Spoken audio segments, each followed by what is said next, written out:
Alright, Assalamualaikum and hi, I'm Miss Sazi. Now you have reached to the last part of writing an argumentative essay, the conclusion paragraph. Okay, and we will also look into how to revise and edit as the last writing process. Right, so these are the key elements that you need to write and include in the conclusion paragraph. So the first thing is restate the thesis. So you want to write again what is the central idea or basically the argument of your essay.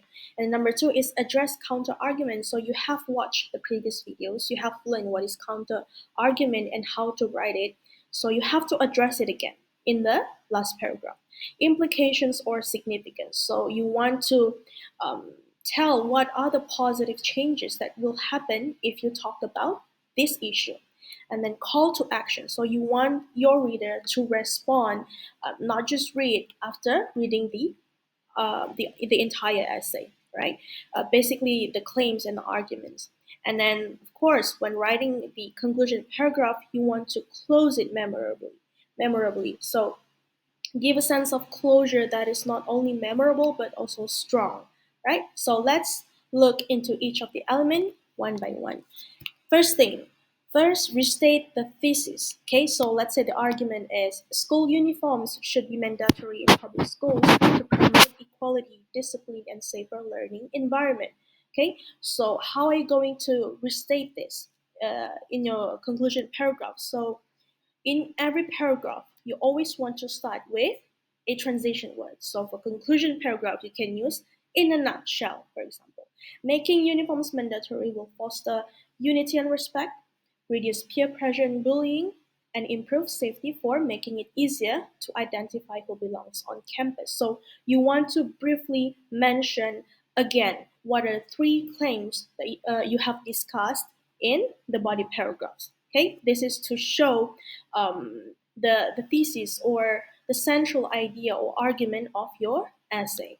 Now, moving on to the second one, addressing counter arguments. So, acknowledging counter arguments shows that you have considered different perspectives and strengthen your position. So, when you provide a counter argument, it shows that you have considered, you have acknowledged the other side of the argument, and that will make you have a not only effective but also valid argument because you're not biased, right? So, for example, some people think uniforms take away personal style, okay? So that's the counter argument. But the benefits of creating a sense of unity and respect, having less bullying, and safer environment in school are more important, okay? So you have to make it, write it briefly. Provide the counter argument by when you provide the counter argument, and make sure you tie it back to the main argument so that you stay relevant and in the context when it comes to writing um, the argument itself. And moving on to the next one, implications or significance. Discussing the broader implications of your argument highlights the importance of your thesis so that your audience will know, oh, what's in it for me? Why is it so important to talk about this issue or this argument? So you may ask yourself, what positive changes will happen if this change is made? Okay, for example, implementing school uniforms nationwide could lead to a significant decrease. So you have to have this kind of adjective, right? In bullying rates, foster a safer and more inclusive environment for students across the country. Okay, and the next one is call to action. So a call to action, it encourages the reader to do something in response to your argument so that I mean, that's the nature of an argumentative essay. There should be a sense of convincing someone or urging, right? And actually, an argumentative essay also has the nature of persuasiveness. So you want to persuade or basically again convince your readers. So use the right adjectives or words when you want to convince. So in this case, parents, educators, and policymakers should advocate for the adoption of school uniforms to create a more equitable and focused educational environment. So again, you have to use persuasive and a very strongly convincing words or phrases. In this case, is should advocate. Okay, you have to be very firm when you do call to action. Right. The last one, final thought, right? So the final thought leaves the reader with a lasting impression. It should be memorable and thought provoking, giving the reader something to ponder. So after reading the essay, yeah, so you want your reader to have something to think about after they read the essay. Like, oh, so this is why we should, talk about this issue, and it is that important, right? So, for example, imagine a school where students walk confidently, free from judgment based on their attire, ready to engage in learning and personal growth. This vision can become a reality with the simple implementation of school uniforms. So, when you write final thought sentences, you want to use a logical or realistic idea so that your audience or your reader will be able to relate to it. Okay, you can use quote to make it like as a strong and memorable sentences, but make sure again it is relevant to the overall essay or basically to the argument. Okay, so if you put them all together, this is how it's going to look like. So the first sentence, the black colored sentences, is basically the restatement of thesis. The orange colored one is some people think uniforms take away personal style. That is the counter argument. And the blue colored one, implementing school uniforms nationwide could lead to a significant decrease. So we can tell this is the implication or significance. Okay, and the green colored sentence, parents, educators, and policymakers should advocate. So from this, we can tell this is a call to action.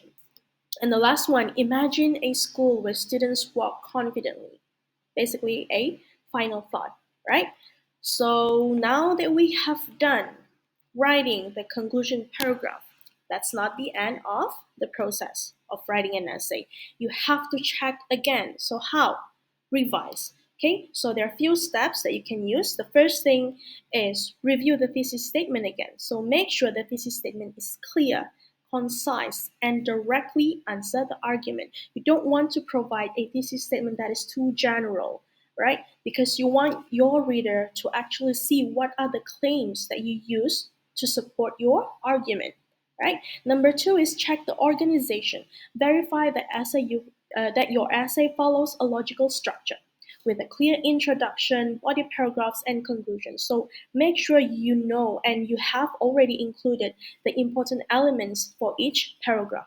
Okay, and then evaluate the evidence, assess the strength and relevance of the evidence provided to support your argument. So make sure you use credible evidences, right? Because you want your argument appear not just effective but also valid, right? So compare and contrast. Remove the weak evidences and only use the strong one.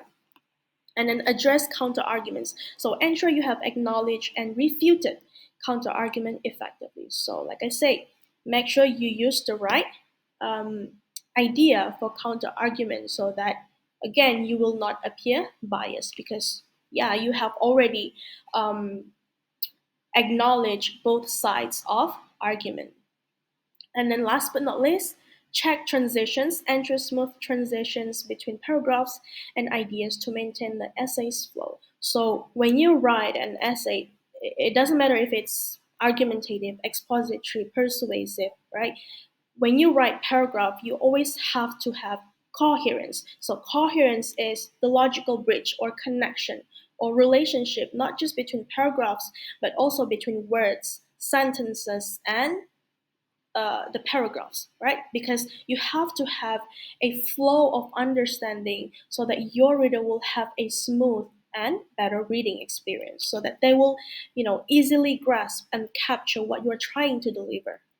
Okay, now the last part of writing an essay is editing. Okay, this is the last check. So first thing first, you have to look at the sentence structure and clarity, right? So edit for varied sentence structure and clear, concise language. So combine short, choppy sentences by using transitions, so that your reader will have this fluid and smooth reading experience, like I say. Okay, next thing is grammar and punctuation. Correct any grammatical errors, punctuation mistakes, and misspelled words. So sometimes you tend to overlook these criteria. So subject verb agreement, commas, periods, spelling, all these are very important. Okay, and then consistency, maintain a consistent tone and style throughout the essay. So this is an argumentative essay, so there are emotions and feelings involved, so make sure you use the right tone and you are consistent with it. And then avoid jargons or vague terms that are not clear, and terms that are, your reader may not be familiar with it. So only use terms and languages that your reader will be able to relate to it, and basically they're familiar with the language, right? And in word choice, choose precise and appropriate words to convey your ideas. So because this is an academic writing, an essay, so you have to maintain a formal language, avoid colloquial or informal language or even slangs. Okay, last but not least, peer review. Have someone else to review your essay. So it can be a classmate, a teacher, a lecturer, to provide feedback or constructive criticism to enhance or to improve your essay, and to also catch the mistakes you may have overlooked. Okay, so yeah, I think that's all from me. Thank you for watching and listening. Bye.